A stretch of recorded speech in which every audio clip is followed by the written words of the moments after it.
우리 은혜 받을 말씀은요, 고린도후서 11장 말씀입니다. 1절에서 3절까지 같이 함께 교독하겠습니다. 고린도후서 11장 우리 1절에서 3절입니다. 제가 먼저 봉독합니다. 원하건대 너희는 나의 좀 어리석은 것을 용납하라. 청하건대 나를 용납하라. 내가 하나님의 열심으로 너희를 위하여 열심을 내노니 내가 너희를 정결한 처녀로 한 남편인 그리스도께 드리려고 중매함이로다. 그러나 나는 함께 뱀이 그 간궤로 하와를 미혹한 것 같이 너희 마음이 그리스도를 향하는 진실함과 깨끗함에서 떠나 부패할까 두려워함이라.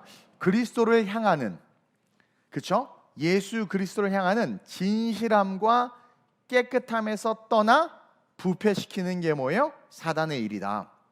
그래서 오늘 이 말씀을 가지고 따라합시다. 말씀의 신앙과 생각의 신앙, 이 제목으로 은혜를 좀 나누겠습니다. 거두절미하고 오늘 본문의 이 내용을 잠깐 설명드리면, 지금 바울은요 매우 화가 나 있는 상황입니다. 화가 난 상태에서 이 말씀을 쓰고 있어요.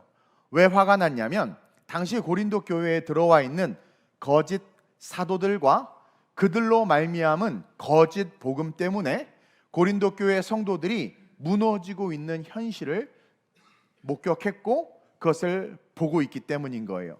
자기가 핏값 들여서 개척해서 세운 교회 안에서 자신이 양육하고 목양했던 정말 영적인 자녀라고 여겼던 그 성도들이 지금 거짓 사도들을 따르고 있는 거죠. 그러자 질투가 불일 듯이 일어나서 이 글을 쓰고 있어요.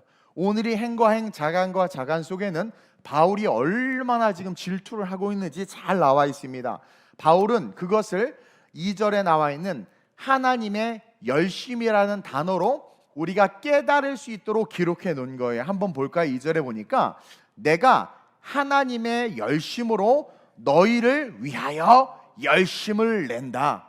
근데 이 하나님의 열심이라는 의미가 어떤 의미냐면, 따라합시다. 하나님의 질투. 하나님의 질투. 하나님이 여러분 어떤 하나님인 줄 아세요? 엄청 질투하는 하나님이야. 오늘 내가 말을 천천히 해야지 우리 샤메인과 제시벨이 알아듣지, 그렇죠? 또 갑자기 엔진이 꺼지는 느낌이 드네. 자, 출애굽기 34장 14절 함께 읽습니다. 시작. 너는 다른 신에게 절하지 말라. 여호와는 질투라 이름하는 질투의 하나님임이니라.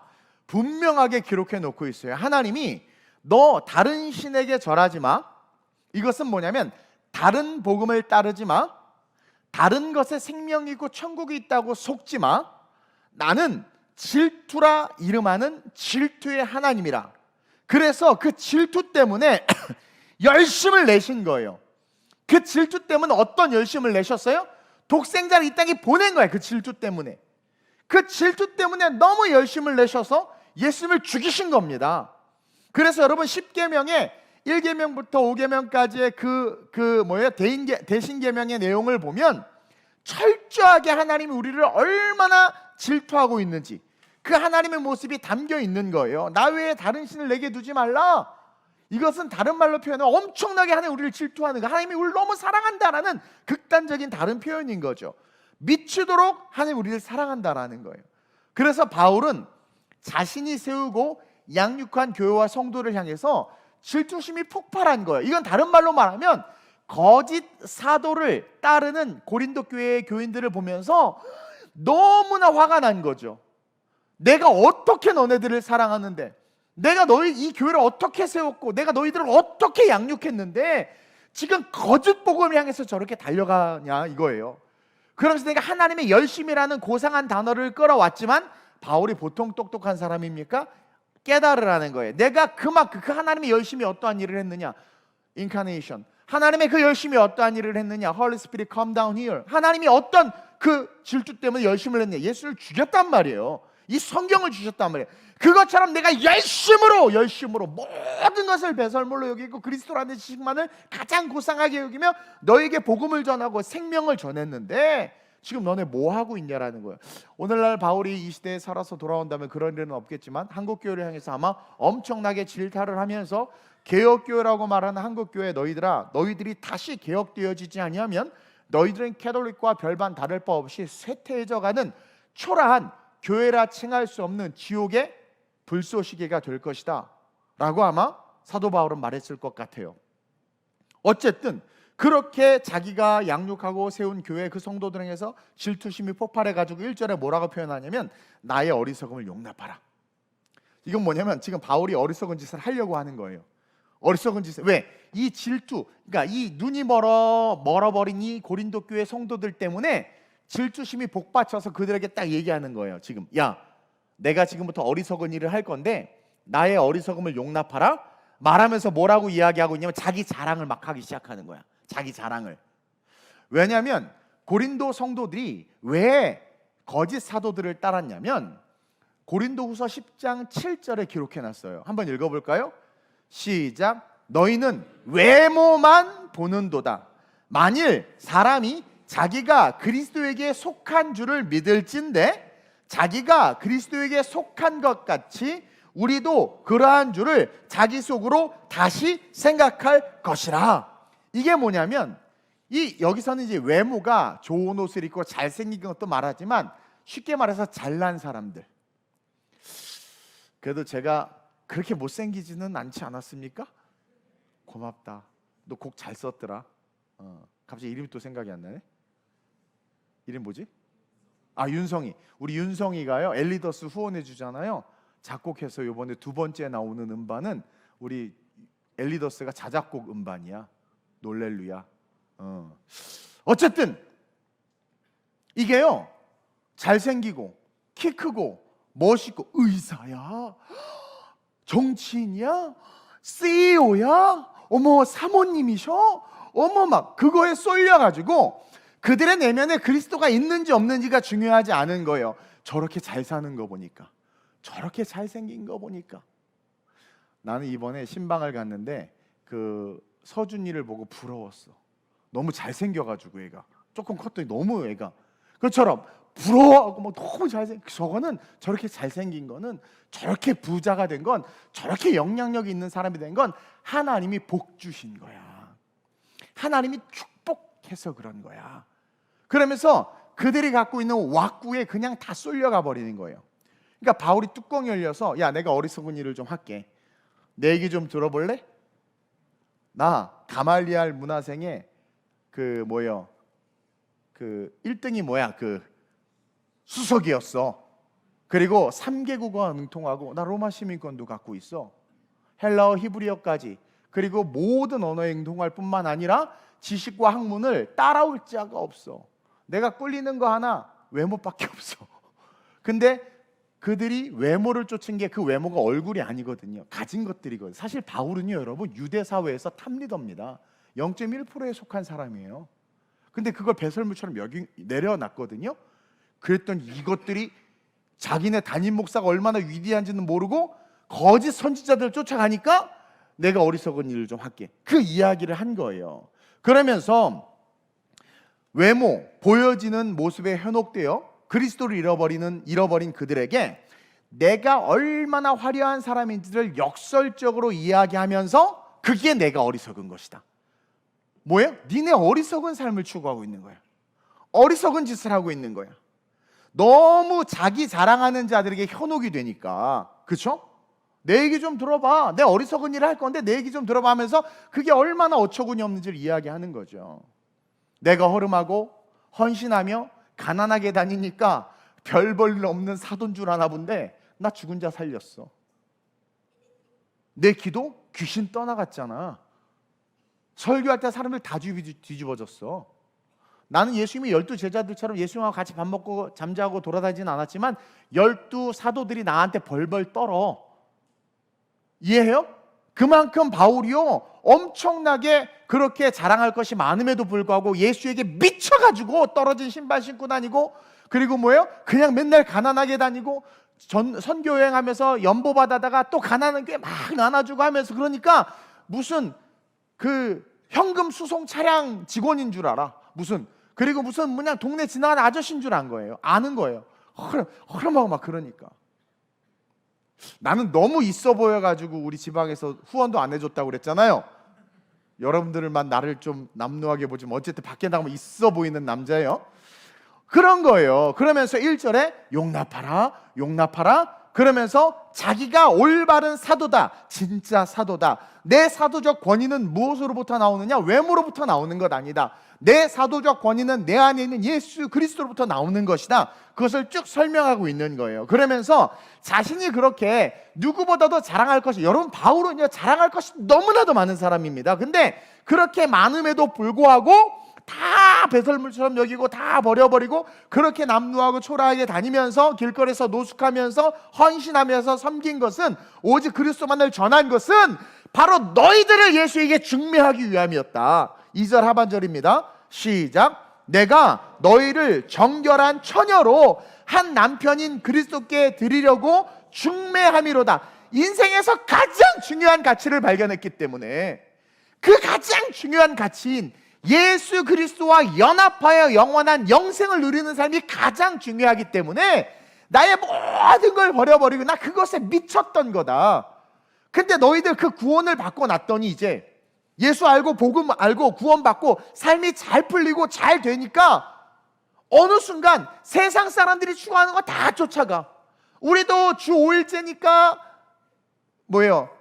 주일 예배를 금요일 밤에 드립시다 막 이러고 막, 그리고 주여 해변으로 임하소서 막 그러면서 인본주의적인 생각으로 그렇게 초라하고 병들고 지치고 로마의 압제 속에서 고통당하는 그들에게 예수의 생명이 뿌려짐으로 꿈을 갖고 비전을 갖고 그렇게 고린도 교회가 거대하게 일어났는데, 그 부유함 속에서 타락해버리는 거죠. 그래 놓고는 초라한 바울 보고, 아유 바울 저거 보니까 에이 저건 아닌 것 같아. 그러면서 갑자기 나타난 화려한, 갑자기 우리 교회 어떤 이제 또 전도사들을 뽑아야 되려나? 근데 막 키 180에 슈트발 입고 막 쫙 이런, 그럼 막 아마 나는 쳐다보지도 않을지도 모르겠어. 그 난 남자들은 다 나보다 키 작은 사람만 뽑아. 우리 다 작아. 웃자고 하는 얘기인데. 그럼 여러분들 우와! 그러니까 먼저 된 바울은 강아지 똥처럼 여기고, 우와 저분 너무 잘생겼어, 저분 너무 아름다워, 저분 미국의 UC 버클리 나왔대 막 이렇게 쫓아다니는 거예요. 와 윤성이는 작곡을 했어, 충만이 버려버려 막 윤성이 쫓아가는 거죠. 이렇게. 에? 앞에 앉은 거 보니까 이제 충만이가 다시 자기 세력을 구축하려고 하는 것 같아요. 예. 되게 부담스러워. 갑자기 큰 애가 앞에 있으니까 좋네. 그러면서 바울이 슬펐던 거예요. 근데 그 슬픔도 잠시, 자기가 생명처럼 낳은 그들이 그렇게 어렵게 중매를 맺어놨는데 적그리스도로 끌려가는 것을 보니까 견디지를 못하는 거예요. 그러면서 진정한 사도는, 진정한 교회는, 진정한 목자와 진정한 성도는 남편인 그리스도께 드려지는 자들이어야 한다. 그러니까 바울은요 넘어지고 쓰러지는 것에 대해서 별반 그렇게 개의치 않았어요. 제가 그랬잖아요. 뭐 정치인들 보면 다 부정, 부패, 비리, 부모의 사랑으로 힘있으면 좀 하고 싶은 게 인간이에요. 왜냐면 다 죄성이니까. 그렇죠? 근데 나라는 팔아먹지 말아야지 어쨌든. 근데 그럴 수 있어요. 근데 중요한 게 뭐냐면 다 죄인이니까 연약할 수 있어요. 근데 바울이 봤던 핵심은 뭐냐면 그리스도에게서 분리되는 것만큼은 절대로 두고 볼 수가 없었던 거예요. 사실 고린도 교회에 다른 문제들이 많았거든요. 근데 이 문제에서만큼은 바울이 넘어갈 수가 없는 거예요. 그러면서 어떡합니까? 그 첫 관계, 그러니까 중매가 맺어져서 하나님과 연합하여 그리스도와 연합하여 구원받은 우리를 끊어놓은 그 첫 관계, 그 관계를 깨트린 사탄을 지금 소환하고 있는 거예요. 고린도후서 11장에서 창세기의 사탄을 끄집어내고 있는 거예요.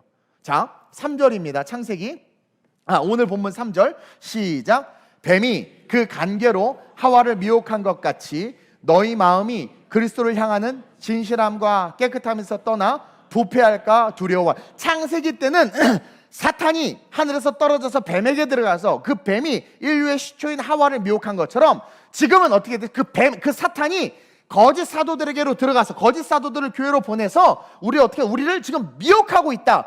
지금 그들이 뭐다? 사탄이고 그들이 뱀이다. 아담과 하와, 유대인들 다 알아요. 아담과 하와가 어떻게 무너졌는지도 안단 말이에요. 그것처럼 너네가 지금 무너지고 있다라고 이야기하는 거예요. 그러면서 바울이 두려워했던 건 우리 영혼이 부패하는 거예요. 지금 고린도 교인들이 부패하고 있는 거죠. 요즘에 교회가 옳은 것은 옳다, 그런 것은 그러다 말 못하잖아요. 워낙 이성적이고 인격적이고 도덕적이다 보니까 자기네들이 진리를 말해도 이 진리가 도덕적인 것과 인격적인 것과 타인의 인권에 대해서 무시하는 발언이 나가면 못 견디는 거야, 성도들이. 그건 그리스도인이 아니죠. 그리스도인은 세상 안에 하나님의 나라에서 사는 자들이 그리스도고, 하나님의 나라에서 사는 자들은 하나님의 법의 통치를 받는 자들인데, 하나님의 법의 통치를 받는 자들이 세상 법을 가지고 하나님의 법을 뭐라고 하면 그게 하나님의 사람입니까? 적그리스도지. 근데 고린도 교인들이 그랬단 말이에요. 잘나고 부자가 되고 잘 풀리다 보니까 거짓 사도들이 하는 말을 주워 듣고 와서 교회 안에다가 뿌려놓기 시작하는 거죠. 그러니까 그것을 뭐라고 말하니까 뱀이 마치 태초에 와가지고 하와에게 뿌려놓은 것처럼, 그래서 하나님과의 관계를 끊어놓은 것처럼, 내가 너희를 중매에서 구원받게 해놨더니 그 관계를 지금 끊어놓으려고 한다. 그러면서 너희가 그 뱀의 간궤로 지금 넘어졌다 단언하고 있는 거예요. 여러분, 이미 그 뱀에 해당하는 거짓 선지자들과 교사들이 교회 안에 들어와 있는 겁니다. 그래서 그들이 지금 하와를 미혹했던 것처럼 지금 그들을 미혹한다. 똑같이 평행 본문으로 이야기하는 거예요.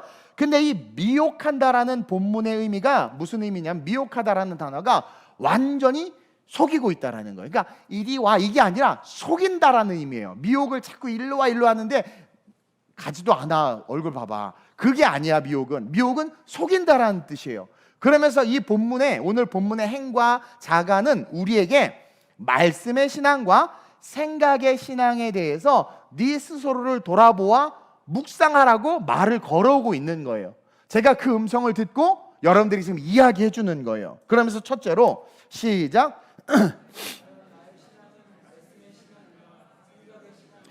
제가 오늘 하는 말을 잘 듣고 스스로 꼭 점검하셔야 됩니다. 자, 하나님이 아담에게 분명히 말씀하셨어요. 창세기 2장 16절 17절입니다. 시작.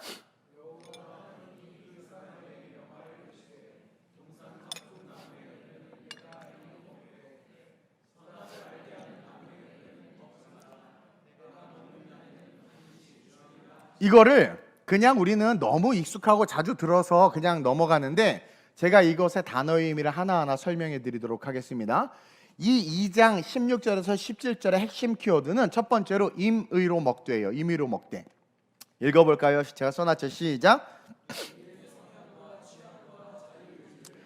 여기서 또 취향하니까 여자 좋아하고 남자 좋아하고 이거 아니야.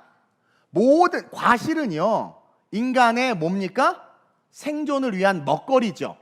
그러면 모든 과실을 먹으라는 것은 사실 모든 직업에 대해서 하나님이 허락하셨어요. 취사 선택을 할 수 있도록. 물론 적그리스도적인 직업은 아니지. 그러나 내가 미술이 좋으면 미술로, 음악이 좋으면 음악으로, 내가 뭐 공부가 학문, 열심히 그냥 학문을 닦느냐고 그냥 학문, 그리고 뭐 하여튼 뭐 다양하게 네가 원하는 것 먹거리로 삼아 살 수 있는 거예요. 먹거리로 삼아 살 수 있는. 그러니까 너의 성향, 취향, 자유의지, 임의로 먹되 다 허락해. 너 하고 싶은 거. 너는 그냥 참외만 죽도록 먹으면 돼. 죽도록 먹으면 돼. 근데요, 그 인정하신 거예요. 그럼 두 번째 키워드가 뭐냐면 먹지 말라. 먹지 말라. 이 단어는 뭡니까? 타협이 없다라는 의미예요.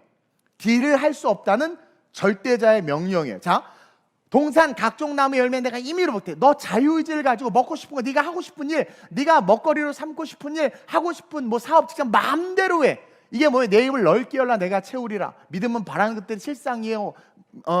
믿음 바라는 것들이 실상이요, 보이지 않는 것들이 증거니 선지들에서 증거를 얻으니라 하심과 같이 성령의 감동으로 주시는 모든 것들, 그 같은 의미예요. 그러면서 먹되 뭐 어떻게 해요? 선악을 알게 한 다음에 실과는 뭐예요? 먹지 말라. 이게 지금 절대자의 말이란 말이에요. 그러면 먹지 말라라는 그 단어는요, 타협이 없는 거예요. 절대자가 선언한 말이기 때문에 타협이 없고 딜을 할 수가 없어요. 딜을 먹지 말아야 되는 거예요. 여기서부터 무너지니까 생각의 신앙이 들어가는 거예요. 여러분, 하나님의 말씀은 법이라고 믿고 살아야 돼요. 우리 가끔 그러잖아요. 경찰한테 잡혔어. 제가 급해가지고요. 그래서 어쩔 수 없이 딱지. 제가 이게 참 부끄러운데 그 급해서 그 주례가 늦었나 하여튼 뭔가 그랬어.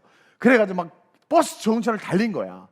근데 이제 걸리면 걸리니 하고 그 정말 급하니까 급할 때는 그렇게 해. 근데 경찰이 그 암행수실자가 또 날 잡은 거지.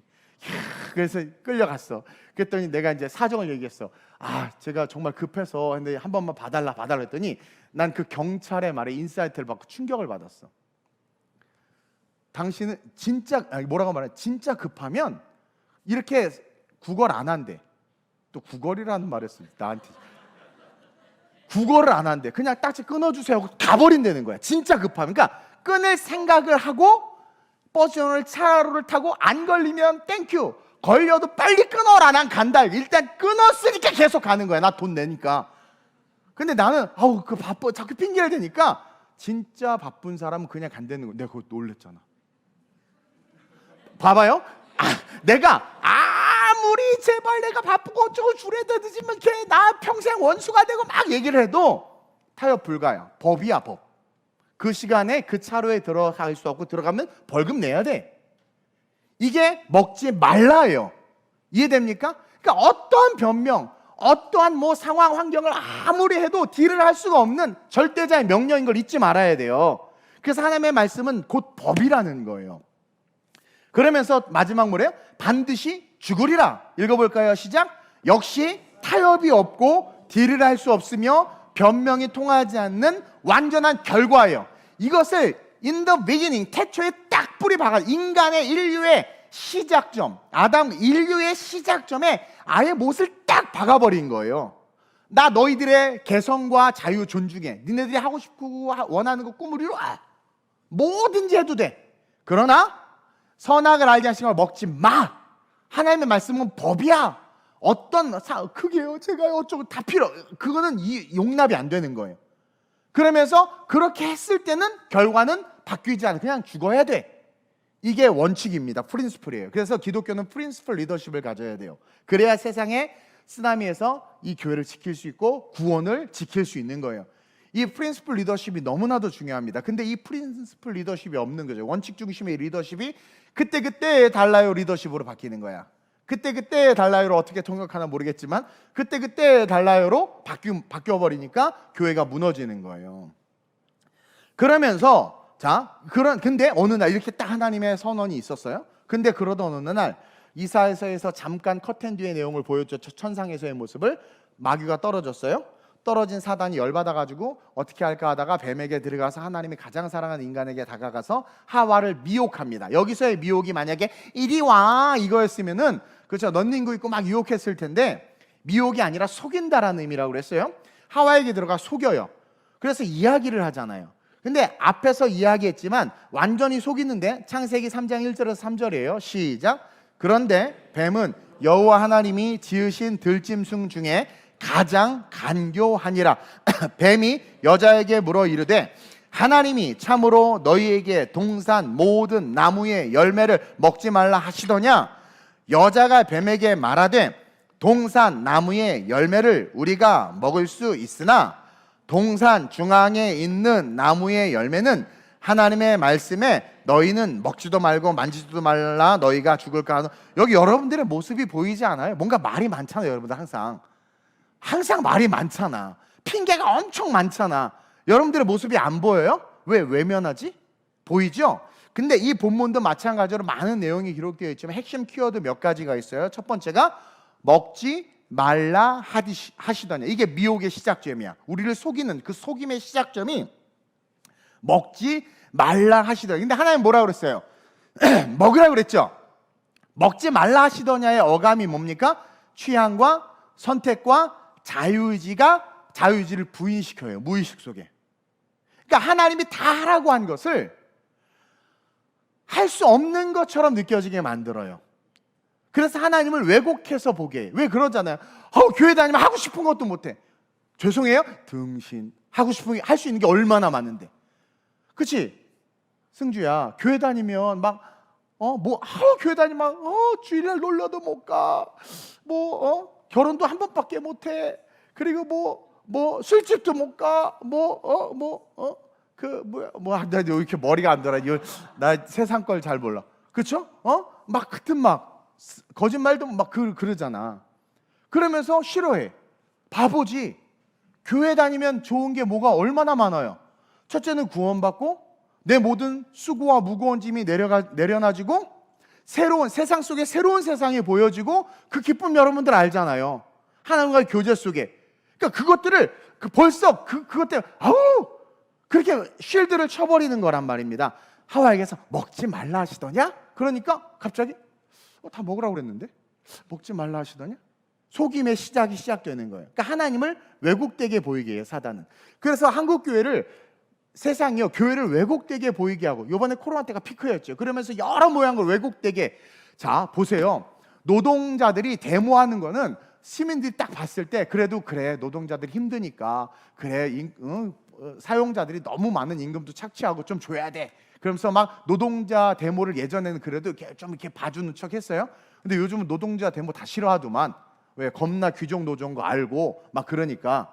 근데 보세요. 그러니까 이제는 뭐야 쟤네? 그 의미를 이해해요? 그러니까 뭡니까? 뭔가 진리가 분명히 내 안에 있는데 먹을 수 있다고 했는데 먹지 말라 하시더냐라고 하면서 그것이 어떻게 왜곡되게 보여지는 거예요. 왜곡되게. 그러면서 두 번째로 뭐예요? 하나님의 말씀에. 자 여기서 여자가 말하는 거예요. 사단이 그렇게 하나님을 왜곡되게 보이게 하고 취한 것 선택과 자유의지를 마치 하나님께서 이렇게 옥죄해 있는 것처럼, 교회 다니면 뭣도 못하고 하나님이 이런 것도 싫어하고 저런 것도 싫어하고 저것도 하지 말라고 저것도 하지 말라고만 한다고 생각하는 거예요. 사실은 진리가 우리 안에 거하면 자유하거든요. 진짜 자유해요. 근데 그걸 못 보게 가려버리고, 그러니까 이걸 대적하려고 이제 어쨌든 하와가 이제 막 하나님의 손에서 만들어진 핸드메이드니까 좀 뜨끈뜨끈했잖아요. 그래서 사탄을 대적하려고 말을 하는데 어떻게 이야기합니까? 하나님의 말씀에라고 이야기해요. 근데 이게 생각의 신앙의 시작인 거예요. 어떻게 하느냐? 그 다음 말이 뭐예요? 너희는 먹지도 말고 만지지도 말라. 자, 정확한 하나님의 말씀을 알지 못하고 있는 거예요. 하나님이 뭐라고 그랬어요? 먹지 말라, 죽으리라. 근데 먹지도 말고 만지지도 말라, 죽을까 하노라. 그러니까 이 여자는 하나님의 말씀 정확하게 알지 못한 상태에서 미혹, 사단의 속임수가 오니까 대적하는데 자기의 생각의 신앙으로 대적한 거예요. 누가 이겼어요? 결국 사탄이 이긴다니까. 여러분들의 삶의 메커니즘 아닙니까? 하나님의 말씀이라는 말로 포장해서 하와가 생각의 신앙으로 사단을 대적하고 있어요. 근데 너희가 죽을까 하노라. 결국 말씀과는 완전히 거리가 먼 결론에 도달하면서 생각의 신앙의 끝을 보여주고 있는 거예요, 성경이. 너희가 죽을까 하노라. 그러니까 이 생각의 신앙은 불완전한 신앙, 결론이 없는 신앙, 흔들리는 신앙, 갈대 같은 신앙이라는 거예요. 그래서 여기저기 왔다 갔다 한다라고 성경이 이야기하잖아요.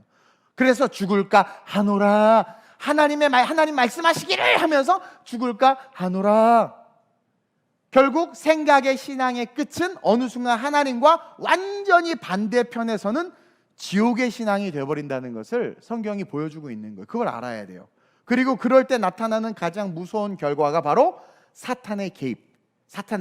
그래서 생각의 신앙으로 하나님과 멀어져요. 근데 우리가 아직 죽진 않았잖아요. 계속 멀어진 상태에서 그때 가장 무서운 사단의 전략을 하나님이 보여주시는데, 그때 사단이 확 개입해버리죠. 4절 시작. 뱀이 여자에게 이르되 너희가 결코 죽지 아니하리라. 뱀의 생각이 내 생각이 되게 만들고 뱀의 뜻이 내 뜻이 되게 흔들리고 있으니까 뱀이 주는 거짓 자유에 속아서 어떻게 돼? 진리를 팔아버리게 된다. 이게 영적인 세계의 메커니즘이에요. 그게 지금 고린도 교회 교인들의 모습이라고 바울이 이 한 구절에 다 끄집어내서 이야기하고 있는 거예요. 시간이 없어서 뒷부분은 얘기 안 하지만, 그래가지고 거짓 선지자가 와서 그럴싸한 이야기들을 하는데 바울에게 배운 내용과 다른 말을 하고 있단 말이에요. 바울은 천국에 대한 얘기밖에 안 했는데 이들은 성공에 대한 이야기를 합니다. 바울은 그리스도인으로서의 살아가는 삶에 대한 애티튜드를 얘기했는데 이 부자들은요 어디에 뭐가 싸다, 언제 세일을 한다, 하여튼 그런 얘기만 자꾸 하는 거야.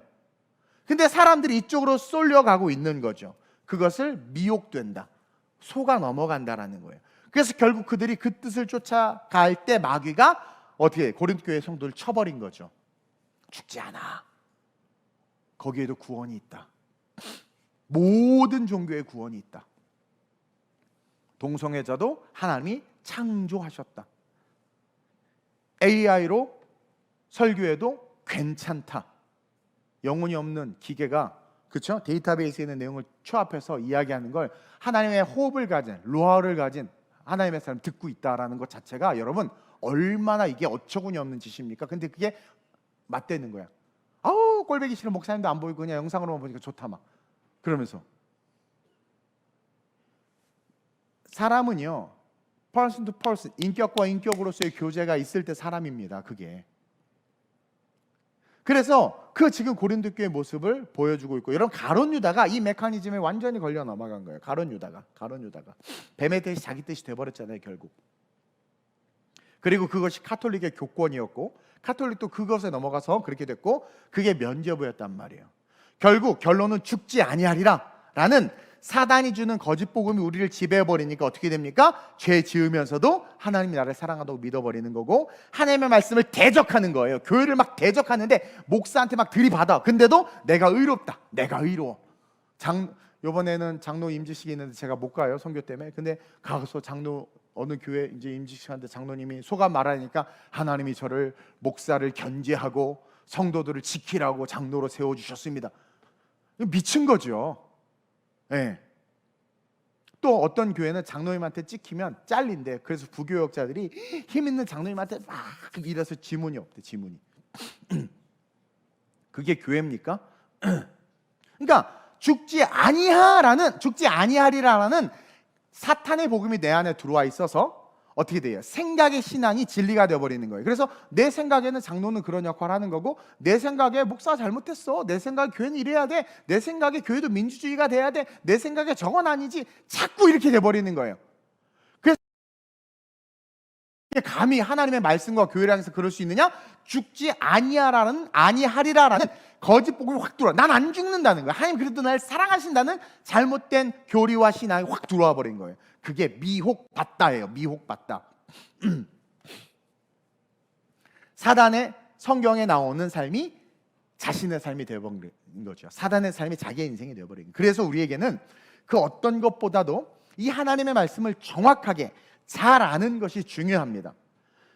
그리고 물론 말씀을 통해서 뭐 시대를 우리가 비춰볼 수 있는 것도 중요하지만, 사실은 말씀을 통해서 하나님의 뜻을 내가 개인적으로 알아서 성장하는 게 더 중요한 거예요. 근데 오늘날 뭔가 이렇게 강연처럼 어떤 우리의 삶의 성찰과 인격적 성숙의 차원으로서의 말씀이 쓰여지기 시작하다 보니까 마귀의 생각들, 그렇죠? 그런 미혹의 영들이 우리 안에 너무나 많이 스며 들어와 있는 거예요. 유튜브를 가끔 설교들을 제목이라는 걸 보다 보면 세바시 보는 것 같아요. 기독교 세바시. 잘못된 거죠. 그래서 우리에게는 그 어느 것보다 하나님의 말씀을 정확하게 잘하는 것이 중요하고, 그래서 그 말씀을 깨닫게 해주시고 조명해 주시는 성령을 받아야 되는 거예요. 예수님의 피값으로 세워주신 이 교회에 나와서 끊임없이 말씀을 듣고 생각의 신앙을 버리는 훈련을 하는 거예요. 그러니까 교회에 나와서 예배 드리는 이유는 생각의 신앙을 버리는 거예요. 왜? 믿음은 들음에서 나며 들음은 그리스도의 말씀이라. 말씀이 계속 들어가면 생각의 신앙이 털려나가요. 말씀이 계속 들으면 털려나가서 결국은 생각의 신앙 안에 굴복하는 나를 발견하는 거야. 그게 영적 성장인 거예요. 그래서 진짜 신앙이 깊은 사람들은 제 생각에는 자기 소견을 얘기하지 않아요. 그 훈련 하는 곳이 예배고 교회고 말씀의 신앙을 세워나가야 되는 저와 여러분들이라는 거죠. 바울은 그것을 고린도 교인들에게 지금 역설하고 있는 거예요. 그러면서 둘째로 시작. 말씀의 신앙을 세워가는 자들은 생각과 질문이 달라져요. 자, 말씀의 신앙을 세워가는 자들은요, 생각이 바뀌고요, 질문이 달라집니다. 그러나 생각의 신앙을 세워가는 자들은 여러분들이 이제 오늘 이 말씀을 깨달을 거예요. 생각의 신앙을 가지고 신앙생활하는 자들은 질문을 보면 다 생각에 꼬리에 꼬리를 무는 것들로 생각이 가득해. 제가 개척 초창기에 제자 훈련을 할 때 우리 홍성아 집사님 어디 있어요? 안 왔어요? 우리 홍성아 집사님이 또 그랬지만 궁금한 게 참 많았어. 이 성아가. 예. 여튼 이런 질문을 했어요. 목사님, 삼국시대 예수님을 모르고 죽은 사람은 천국 갑니까? 지옥 갑니까? 젊을 때 저도 그런 고민들 해봤어요. 나라를 구한 영웅 이순신 장군은 천국 갑니까? 지옥 갑니까? 어디 천국 가요? 지옥 가요? 그 동의는 나는 우리 동의를 볼 때마다 공평하신 하나님을 보게 됩니다. 정답이네. 하나님만이 아시지. 하나님만이 아시지. 물론 성경의 기초에서 우리가 대답은 할 수 있지만 저는 대답을 할 수 있어요. 그러나 그것을 우리가 간다 안 간다 말하는 것이 우리에게 전혀 유익이 되지 않아요. 일단 첫째는 근데 그런 질문들이 바로 생각의 신앙에 묶여있기에 나오는 질문들의 그런 동류라는 거예요. 예. 그 천국 갔을까요? 지옥 갔을까요? 라는 질문을 누가 하면 그건 중요하지 않습니다 라고 대답하는 게 지혜로워요. 왜냐하면 우리는 몰라요. 그 사람이 진짜 내면으로 신앙 고백했는지 안 했는지. 임종 직전에 예수를 믿었어요? 아멘 하고 죽었는데 어떤 분이 그래, 우리 엄마가 아멘을 진짜 아멘으로 한 걸까요? 아멘에 따라 한 걸까요? 뭘 고민해. 그냥 있는 그대로 받아들이면 되는데 그걸 고민하지 말고 집사님은 아멘을 하십니까? 안 하십니까? 내가 묻고 싶은데 참았어 진짜. 창세기 3장 1절 보세요. 시작. 동산 모든 나무의 열매를 먹지 말라 하시더냐? 사탄이 이야기한 거예요. 하나님은 동산 모든 실과의 열매를 먹으라 그랬단 말이에요. 지금 질문이 잘못됐어. 사탄은 동산 모든 나무의 열매를 먹지 말라, 잘못된 질문이 시작됐어요. 그래서 미혹된 거거든요. 그래서 생각의 신앙을 하는 자들은 마귀가 자꾸 잘못된 생각을 하게 시켜.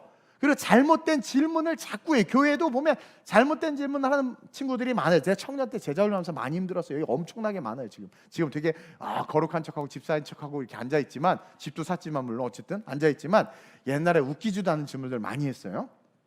근데요 여러분, 동산 모든 나무의 열매를 먹지 말라 하시더냐? 질문이 잘못된 거죠. 이런 질문은 알 필요도 대답할 필요도 없다라는 사실이에요. 자, 그래서 그 사람이 천국 간 것과 지옥 간 것이 왜 중요하고 여러분들에게 어떤 의미가 있냐 이거야. 삼국시대에 복음이 증거되기 이전의 시대에 그 사람이 천국 갔어요? 지옥 갔어요? 그게 지금 여러분들 이순신이 천국 갔는지 지옥 갔는지 그게 무슨 의미야? 근데 제가 거기서요 지옥 갔다고 그러면 뭐라는 줄 아세요? 어떻게 그럴 수 있니? 나라를 구했는데 그래서 목사님이 어떻게 하냐고.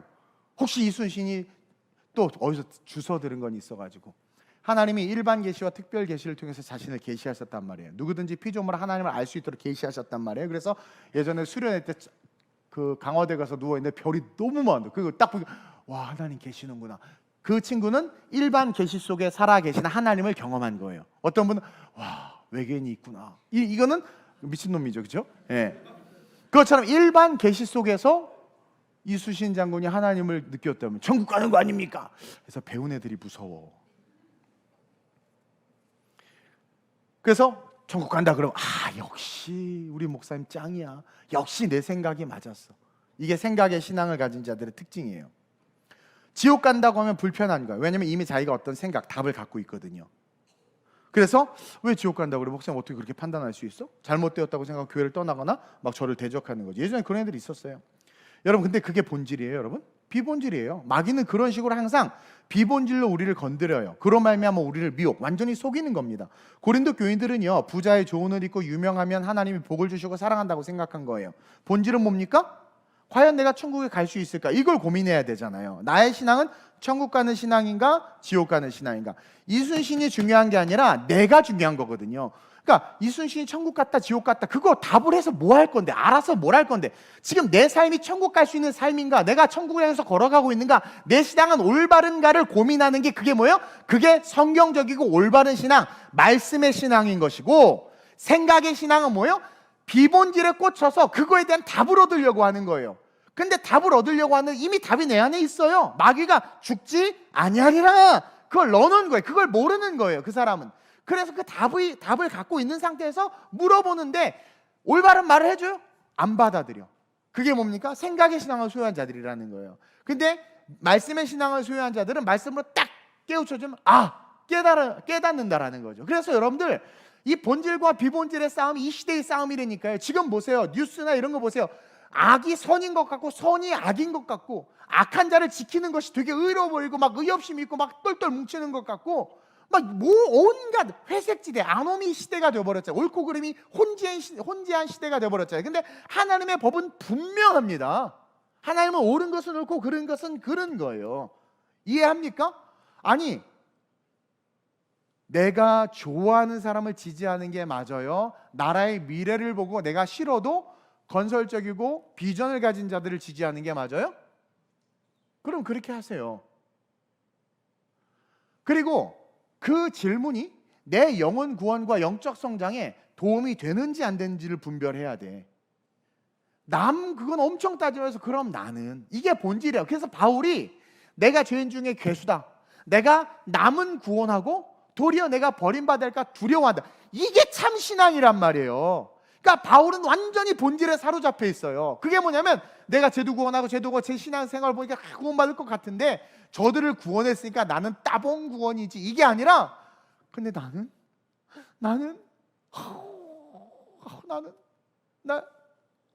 브리스일라 아굴라가 계란 삶아놓고 내가 먹었는데 그럼 나는 어떡하지? 막 그 작은 것도 못 견디는 거죠. 그게 참 신앙 아니에요? 나는 본질인 자기 자신과 자신에게 하신 하나님의 말씀과 자신이 걸어가는 길을 볼 수 있는 게 신앙이에요. 그게 힘이고 능력이고 그게 본질이고 가장 중요한 거란 말입니다. 근데 마귀는 비본질에 매달려 에너지를 자꾸 소비하게 만들어. 비본질에 자꾸 가룟 유다가 마귀가 생각을 넣어줬다고 복음서에 이야기하잖아요. 그러니까 그때부터 어떻게 돼요? 왜 예수님이 죽어? 그럼 죽으면 어떡하지? 저거 메시아 아니었나? 그럼 나 어떻게 그동안 살아온 인생 어떻게 이거 그동안 예전에 막 그런 사람이 있어요. 우리 제시벨하고 샤메인도 간증했지만 또 우리 청년들도 그랬어요. 젊을 때 주를 위해서 그렇게 헌신했는데 지금 나 아무것도 없다고. 돌려줘 내 인생. 본질을 못 보는 거죠. 하늘에 어떤 교회를 나가면서 낸 헌금 다 돌려달래. 그러니까 그건 생각의 신앙을 갖고 신앙생활하는 거예요. 요즘에 그런 말 많이 하죠. 11조는 잘못된 그겁니다. 예배를 이렇게 많이 드릴 필요 없습니다. 주중 예배가 성경적 근거가 없습니다. 다 생각의 신앙이야. 본질의 신앙은 뭐예요? 하나님께서 신령과 진정으로 예배하는 자를 찾으셔. 하나님 우리를 만드신 이유는 하나님을 예배하기 위함이에요. 그러면 예배의 자리가 더 많아지는 게 맞아요? 없어지는 게 맞아요? 근데 왜 수요예배, 금요예배를 없애려고 할까요? 그 중심의 주인이 누구예요? 마귀예요, 마귀. 하나님의 영광을 갈취해버리잖아요. 그러니까 여러분 하나님의 영광을 갈취하는 모든 것들은 마귀란 말입니다. 그리고 그런 고민들을 자꾸 해. 이순신이 아니냐. 그래서 답이 잘 안 맞아요. 누가 손해요? 마귀가 지금 나를 죽이는 거란 말입니다. 나를.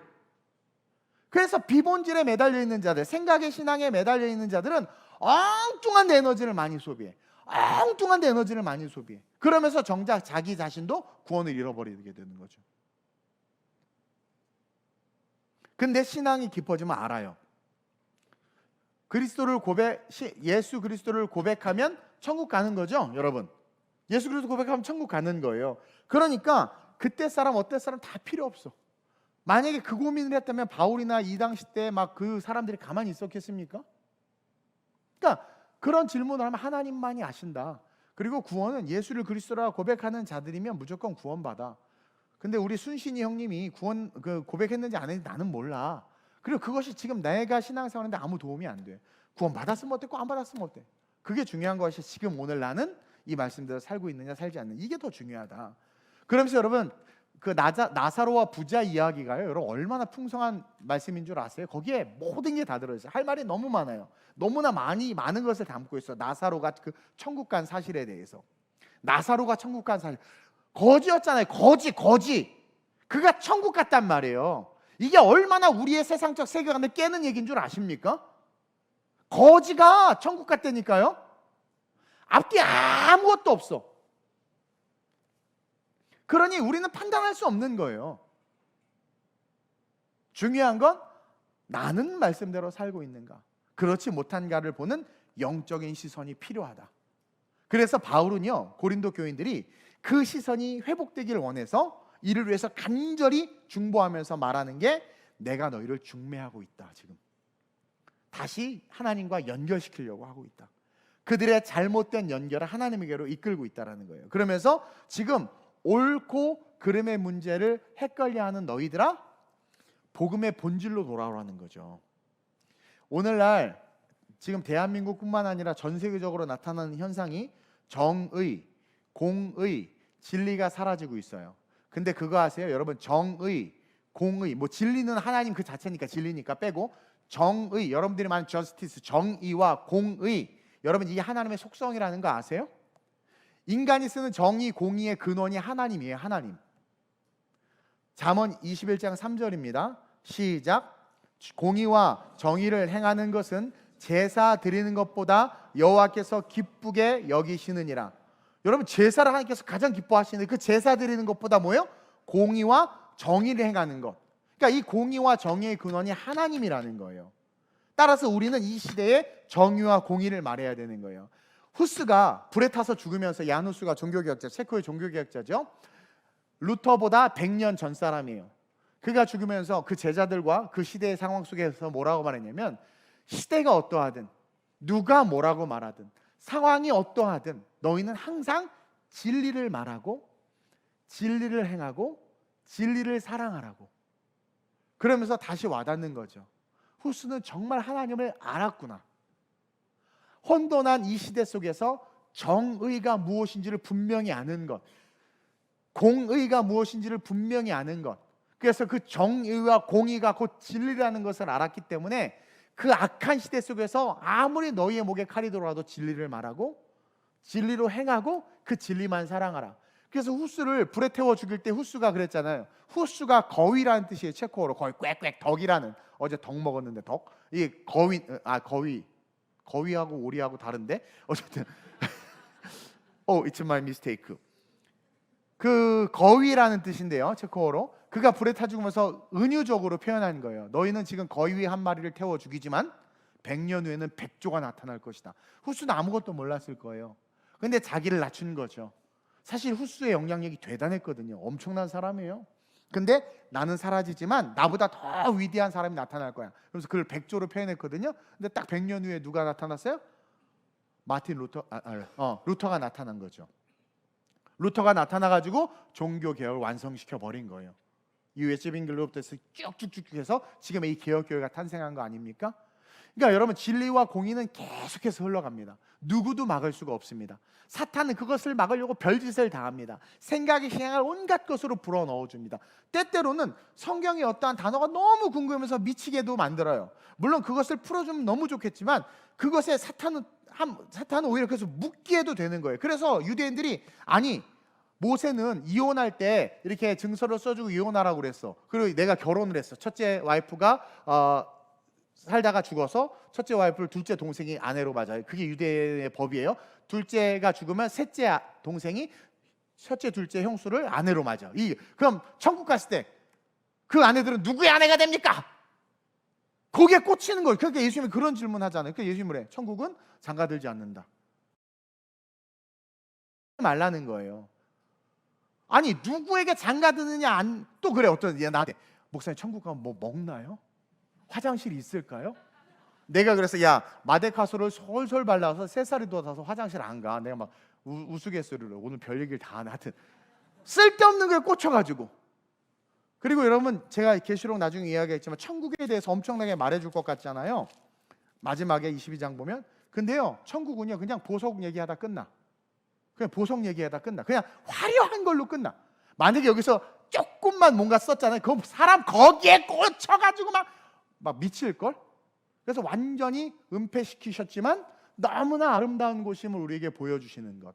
우리 하나님, 우리 지금 너무 멋있어. 너무 아주 너무 좋아요. 따라서 저와 여러분들 이 사변적인 신앙, 생각의 신앙, 이런 것들 버리셔야 돼요. 저는요 예전에 변증학을 공부하면서 신학교에서 너무 재밌었어. 변증이 뭡니까? 저놈하고 내가 싸워서 이기는 거야. 막 적그리스도들이나 이단들 막 변증, 내가 기독교 막. 근데요, 그게 헛된 짓이야, 헛된 짓. 그게 말씀을 많이 하고 막 이런 거 이당 만나봐 내가 가만 안 둬. 다 자기의 자기 교만, 나를 위한 삶인 거지. 하나님 내게 원하시는 뜻을 하는 게 가장 중요해. 그래서 나중에 철들어서 깨닫고 개척하라고 하니까 개척하고, 이리로 가라고 하니까 이리로 가고, 절로 가라고 하니까 절은 아니지, 저쪽으로 가니까 저쪽으로 가고, 그러는 거 아닙니까? 선교도 그렇고.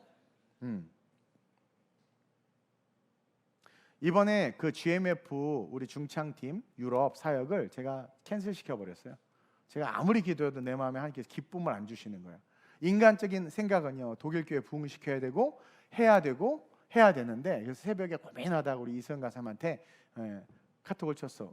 승은아, 아무리 생각해도 하나님 기뻐하시지 않는 것 같고 잘 준비해서 2월에 가자. 그랬더니 기다렸다는 시 할렐루야 돼. 그래가지고 참 리더부터가 저 모양이니 내가 진짜 와. 그래서 내가, 그러니까 여러분, 내가 그런 사람도 있어. 남자들은 딱 약속했으면 무조건 지켜야 돼. 그거 지켜서 지옥 가느니 미안하다 하고 안 지키는 게 나아. 그러니까 자기의 성령께서 틀으면, 바울 보세요. 마게도니아로 가라고 하니까 아시아 다 내려고 확 가버리잖아요. 그게 진짜 신앙인이라는 거예요. 뭐예요? 본질을 보는 거예요. 본질, 비본질이 아니라 내가 다 준비해놨는데, 계획 다 세워놨는데. 이 제의들 있죠, 제 MBTI 제의들은 계획적이라죠. 제의, 그 틀어지면 짜증내.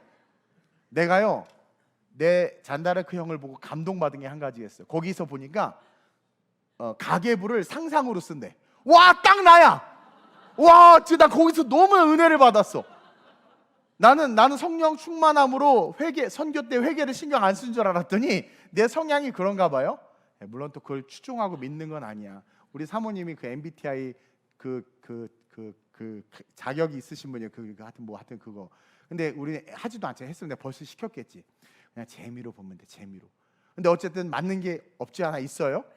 그래서 내가 가계부는 절대 상상으로 쓰면, 재정은 상상으로 하면 안 돼. 근데 상상으로 했더니 다 채워졌어. 진짜 거짓말 안 하고. 요즘은 조금 고전하고 있어요. 너무 상상으로 했나 봐. 요즘 엄청 고전하고 있는데 그렇다고 여러분들에게 뭐 빌려달란 말 안 하니까 걱정하지 말고, 내가 딴 데 가서 앵벌이를 하더라도 채울 거니까. 근데요, 보세요. 그것처럼 진짜는 뭐냐면, 아버지의 뜻을 딱 아니까 내가 아무리 제일처럼 계획을 많이 세워놔도 하나님이 가라 하면 그냥 와르르 무너뜨리고 갈 수 있어야 돼. 여러분들 궁시렁. 그게 뭐예요? 사단의 생각이 우리 안에. 그렇다고 또 다 제의가 사단이라는 게 아니라, 미나야, 그게 그런 것들을 버릴 수. 그러니까 신앙은 MBTI를 뛰어넘는다라는 거죠. 쉽게 말하면 공의와 정의를 아는 것. 제가요, 가끔가다 그런 얘기를 하면 꼭 목사님이 뭐 어디에 편향됐다 그러는데, 그게 여러분 제 말을 잘 들어보세요. 성경의 기준을 가지고 항상 이야기하는 겁니다. 그게 제일 중요한 거예요. 그러니까 여러분들 너무 좋은 교회 다니는 거예요. 사실 너무 좋은 게, 오늘도 한 목사님이 오늘 천안 가서 회의하고 왔는데 너무 내 자랑 같지만 귀한 목사님, 우리 전도사님들도 있었는데 귀한 목사님을 만나서 너무 좋다고. 내가 그런 사람입니다, 여러분. 막 이러면서 뭐래도 힘이 안 나요. 요즘 눈물만 자꾸 나고. 갱년기는 아니에요. 자꾸도 열이 안 나는 거 보니까. 그러면서 오늘 이 말씀이 새롭게 와닿았어요. 거짓 사도들이 성도들 안에 너무나 많다. 거짓 사도들이 교회의 지도자들 가운데 너무나 많다. 거짓 사도들은 다른 것이 아니다. 거짓 사도들의 정체는 뭐다? 비본질. 생각의 신앙을 갖고 신앙생활 하다가 어느 순간 거짓 사도가 되는 거예요. 왜? 하와가 핸드메이드 가시였고, 하와가 아담과 함께 하나님만 바라보던 정말 순수한 아름다운 영혼이었는데, 어느 순간 생각의 신앙으로 쏠려버린 거 아닙니까? 그러니까 우리는 다 온전하고 아름다워요. 근데 누구를 곁에 두고 누구의 말을 듣느냐가 너무 중요한 거야. 그리고 만약에 하와가 정말 말씀을 제대로 알았다면, 사탄이 딱 칠 때 정령 모든 실과를 먹지 말라고 하시더냐? 너 왜 꽈? 왜 하나님 말씀 왜 꽈? 그럼 사탄이 도망갔을 거야. 그냥 술 단 거 먹든가. 그렇죠? 뱀. 근데 모르니까 거기 대꾸하려다 보니까 생각의 신앙을 막 뿜어내고 막 하다 보니까 자빠진 거거든요. 그러면서 우리는 기억해야 됩니다. 과연 나는 지금 무엇을 향해서 달려가고. 오늘 한국교회가 자꾸 성공을 지향하죠. 물론 저도 성공에 대한 메시지 많이 전했습니다. 그러나 제가 말하는 성공은 뭡니까? 제가 말하는 success는 in Christ 안에서의 success를 말하는 거예요. 근데 요즘 보면 이 success한 사람들이 썩어가고 있는 경우가 많이 봐요. 이게 하나님께 세우면 세운 대로 더 영광을 들려드려야 되는데, 내가 중요해지는 거야. 내가. 그래도 우리 김주원 집사님은 살아있어. 아직 방송국에서 맨날 나한테 혼나기는 하는데요, 살아있어. 주일날 설교 듣고 수요일날 설교 듣고 감동을 받는지 올라와가지고는 목사님 직장을 그만두겠습니다. 왜 선교를 지금 못 가요. 휴가를 안 해준다고 그래서 나한테 와서 한나하고 애들만 보내고 전 자유를 누릴게 막 이러고 있었거든요. 직장 선교 못 가. 근데 오더니 직장 그만둘까요? 왜 나한테 물어봐? 결정을 해서 오지. 십자가는 꼭 나한테 꼭 지게 만들어. 그래가지고 아니 주원아, 너 지금 애가 둘이야. 잠깐만. 주의 종의 믿음 없음을 드러내고 말이야.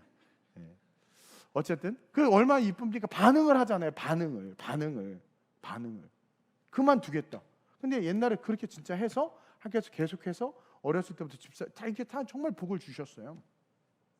우리는 그런 용기가 필요하지 않는가, 이 시대에. 저도 용기가 없었으면 개척 못했고 우리 필리핀 사역 못했죠. 진짜 용기가 없었으면 11개 국가도 못하고. 그리고 정말 신실하신 우리 하나님은 11개 국가를 시작하는데, 나는 그 인도네시아가 처음 시작될 줄도 상상도 못했는데 처음 시작이 됐는데, 아니 제가 사실 지금 너무나 신경 쓸 게 많아가지고요, 이게 신경을 못 쓰고 있는데 세상에 우리 장혜경 집사님이 퍼펙트하게 그걸 다 하고 계세요.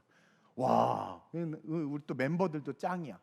그냥 아프리카하고 러시아가 제일 불쌍해 지금 보면. 재밌으라고 한 얘기에 또 이상하게 반응하지 마세요. 제가 농담과 진담을 잘 구별해야 돼요. 농담은 농도가 짙은 진담이고 진담은 진한 농담이에요. 그걸 잘 구별할 줄 알아야 됩니다. 근데 너무나 순조롭게 인도네시아 선교가 정말 아름답게 다 준비돼.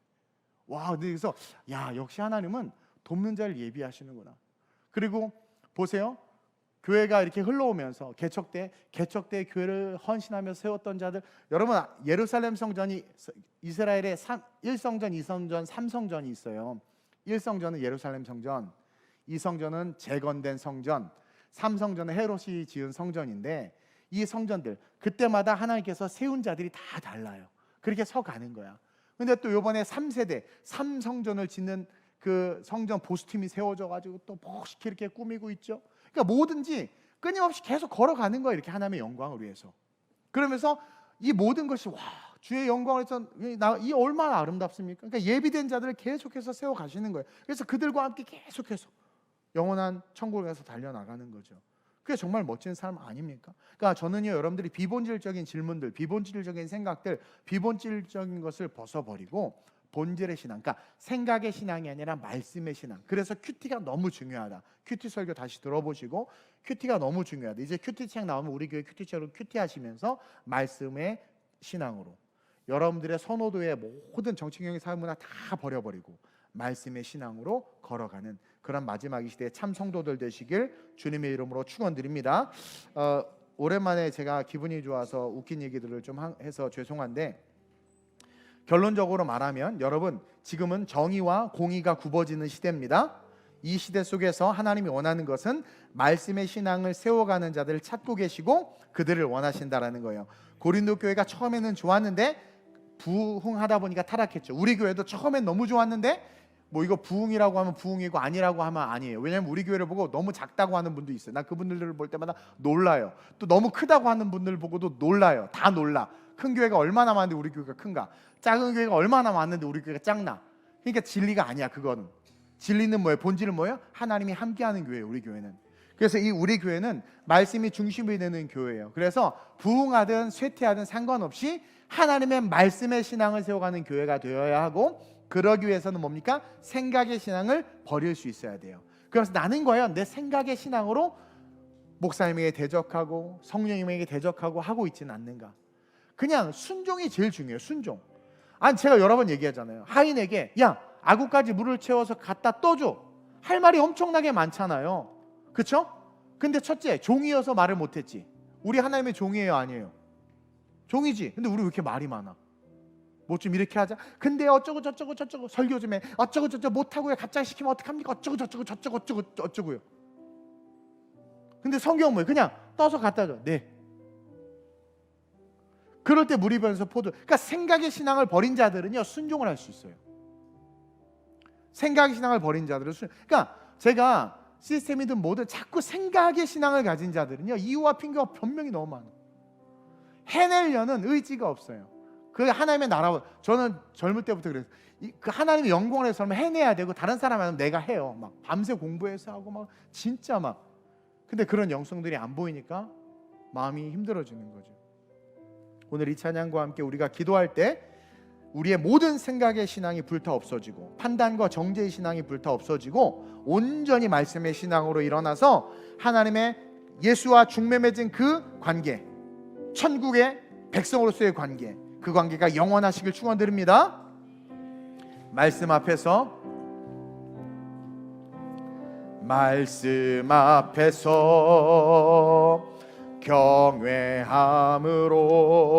경외함으로 주께 홀로 섭니다. 생명의 말씀 읽고 순종해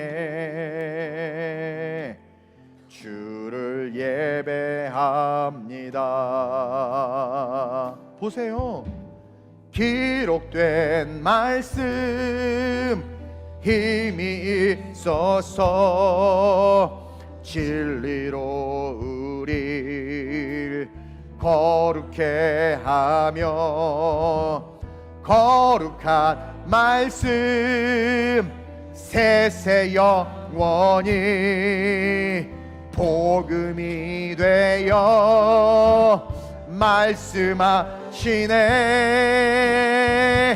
하나님 말씀에 두려워 떠는 자, 그 말씀에 생명을 거는 자 한 사람 찾으시는 그 한 사람이 저와 여러분이에요. 믿어 하나님 운명을 겁시다. 운명을 거는 자 순종하며 주 따라가는 자 영원한 하나님 나라 이뤄갈 주의 교회여. 우리 후렴 한 번 더 고백합시다. 하나님 말씀에 두려워. 하나님 말씀에 사람 두려워하지 맙시다. 사람의 말에 흔들리지 맙시다. 사람이 뭐라 하든 생명 없는 겁니다. 그 말이 우리의 삶을 좌지우지할 수 없습니다. 하나님의 말씀에만 움직입시다. 말씀에만 반응합시다. 그 하나님이 찾으시는 그 한 사람 말씀에 반응하는 우리인 줄로 믿습니다. 할렐루야. 믿어 하나님 말씀에 운명을 거는 자 순종하며 주 따라가는 자 영원한 하나님 나라 이뤄갈 주의 교회여. 우리가 이 시간 기도합시다. 하나님 내가 순종할 수 있는 자 되게 해달라고 기도합시다. 다른 거에 순종하는 것이 아니라 주일날 어떤 말씀이 선포되든 그것이 말씀으로 내게 다가올 때 말씀에 순종하는 내가 되게 해달라고 기도해야 합니다. 동시에 생각의 신앙을 버릴 수 있게 해달라고 기도합시다. 사탄은 항상 생각으로 역사합니다. 내 생각에는 이것이 얼마나 책망을 받았고 이것이 얼마나 위험했는지 성경은 여기저기서 기록하고 있습니다. 사사시대의 패망은 그들이 자기 소견의 말씀이 아니라 하나님의 선지자의 말이 아니라 자기 소견에 좋을 대로 행했기 때문입니다. 판단하지 않게 하소서. 온전히 생각의 신앙이 아니라 말씀의 신앙으로 살아가게 하소서. 순종하게 하소서. 그래서 한 번 사는 이 인생 천국을 향하여 찬란하게 빛나게 해달라고 성령의 감화 감동대로 주님을 3번 부르고 합심으로 전심으로 기도합니다. 주여 주여